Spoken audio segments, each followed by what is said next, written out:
Hey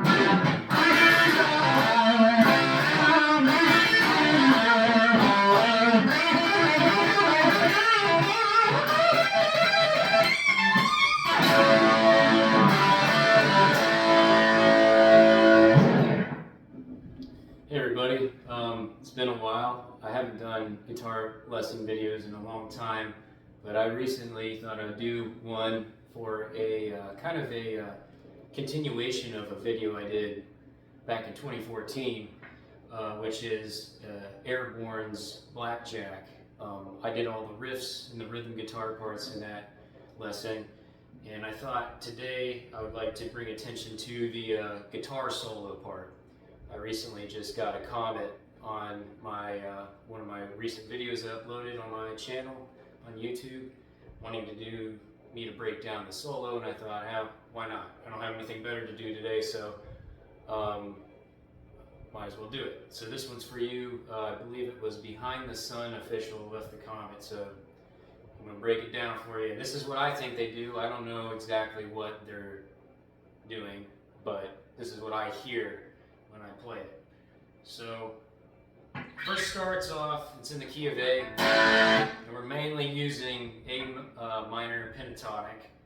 We're going to start off with a Chuck Berry style riff lick, where it's doing some bending and some double stops. Starting off with a bend on the G string, whole step from the 7th fret all the way to the 9th, going up to this note. So basically it's your typical Chuck Berry kind of riff. So you're going starting off with that. So I'm just bending, if we're talking about intervals here, I'm bending from the 4th all the way up to the 5th, a whole step bend, the G string, whole step bend, and I'm doing a double stop, which a double stop means I'm playing 2 strings at the same time, and I'm going to be playing the B string and the E string on the 5th fret. So once you bend that up a whole step, I do a little 1, 2 there on the both of those E and B strings on the 5th fret, and then I go back down, and that's just more double stops. So I'm going from basically on the 7th fret, G and B strings, hitting those 2 at the same time. Then I'm going down to the 5th fret with the G and B strings, and then I'm going down to the root note, which is on the 7th fret, which is A. So that's the opening riff. So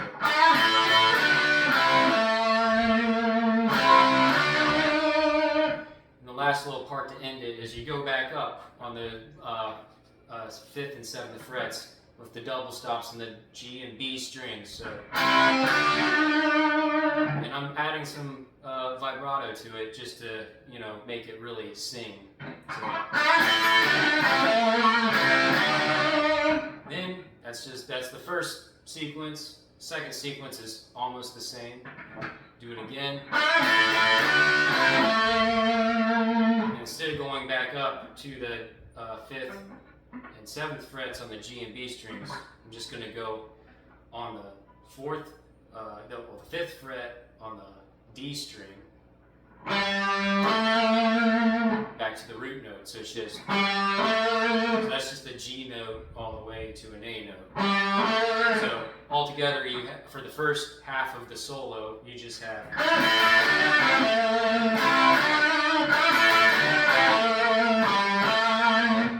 a little bit slower would just be.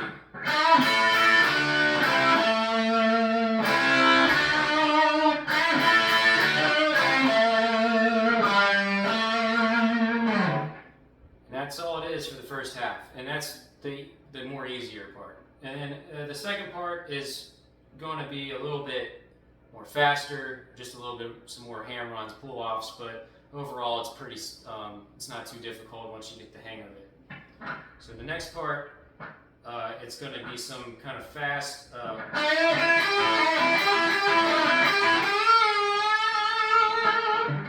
on the G and B string. So I'm starting off with a kind of the same thing, like a Chuck Berry thing, where I'm bending up from the 7th fret to the all the way a whole step, like we did with the opening riff, up to the, and then I'm just going to hit, instead of hitting both the, instead of doing that, I'm just hitting the B string. And I'm just doing this pull off from the B string on the all the way. This will be the 7th interval, and it's just a G note. I'm pulling off to the E on the B string. So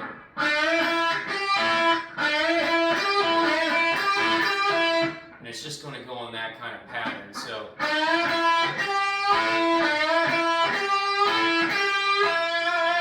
those are all just pull offs there. So just a.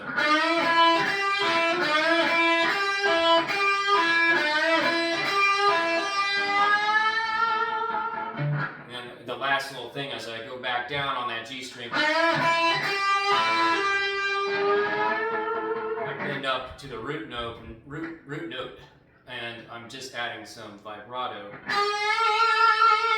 to get that A note. So slowly.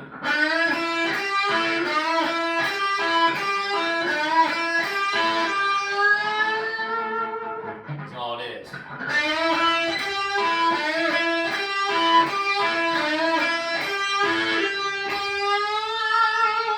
And fast.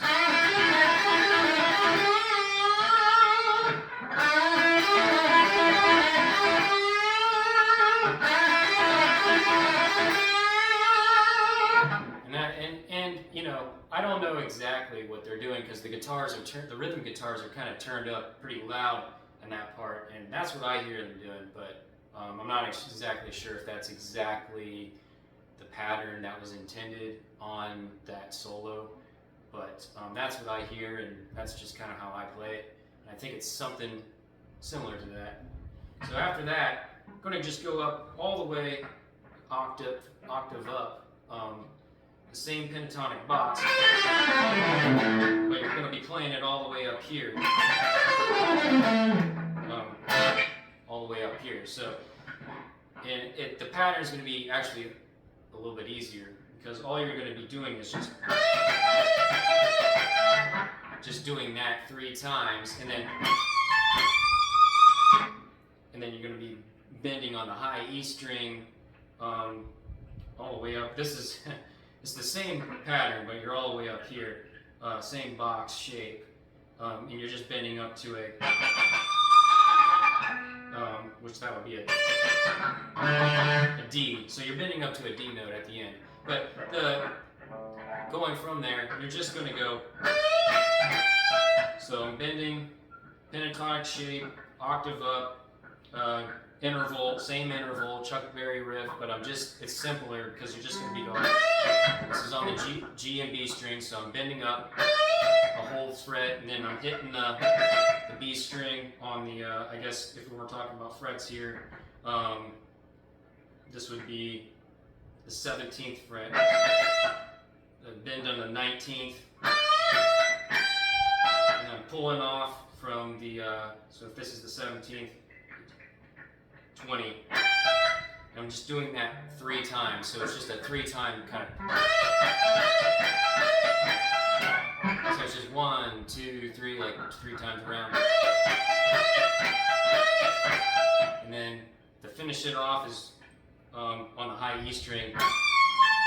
And I'm doing a bend and a release. So it's just a.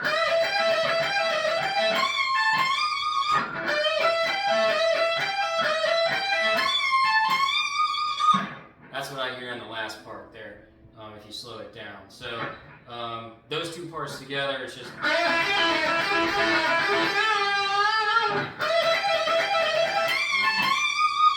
something like that. So all together, that's how I break it down. Something like that. I'm not exactly sure. That's what I think they're doing, but I'm not exactly sure. Like I said. But I know the first part is pretty much, like you can just definitely hear that that's what they're doing on the first part. So all together, kind of just a.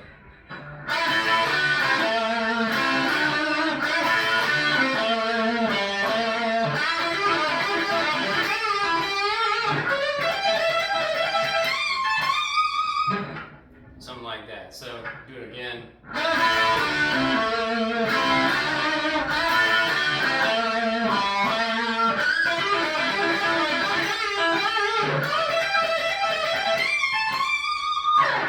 Yeah, something like that. And like I said, these solos probably are just improvised all the time.